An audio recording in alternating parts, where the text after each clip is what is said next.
Guys, dahil tapos na ako magluto ng tinulang isda. So, ito yung tinula. Ayan. Ayan, guys. Yan po. At ngayon ay magluluto na ako ng pritong isda at panuorin nyo ko magluto, guys. Ayan.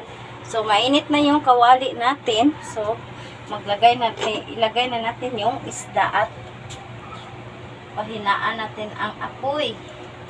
At tayo ay tatakbo. Ulaga. Ang init ito.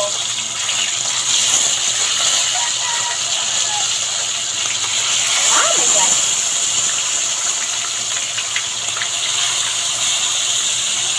Ito lang. 5 piraso. Ayan, guys. Ay! Ayan, guys. So, ayan. Hanluto natin yung pritong isda. Ayan, masarap ng ulam niya. Mamaya pagising ng asawa ko. Na tinola at saka prito. Ayan. Itong malunggay, hindi ko sinanin sa tinula kasi para to sa munggo. Ayan. Papalayain natin yung masarap yan isahalo sa munggo. Tawang-tawa talaga ako, guys, kasi nagtapon kasi ako doon ng hinugas ng isda. So, hindi ko nakita yung lalaki nandun. Kasi pag ganun po, hindi ko talaga siya nakita kasi natakpan siya doon sa kulungan ng mga pati. So, akala ko kung kasi pag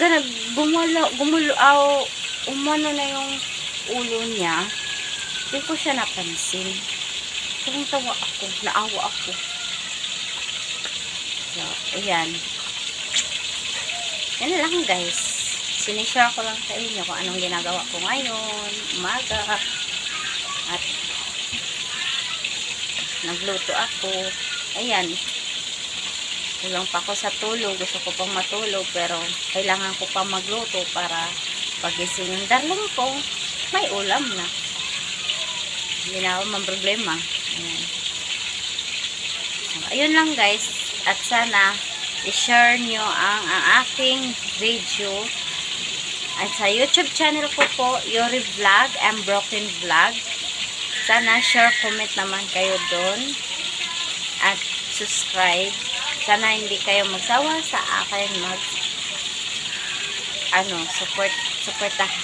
sumuporta sa akin. So,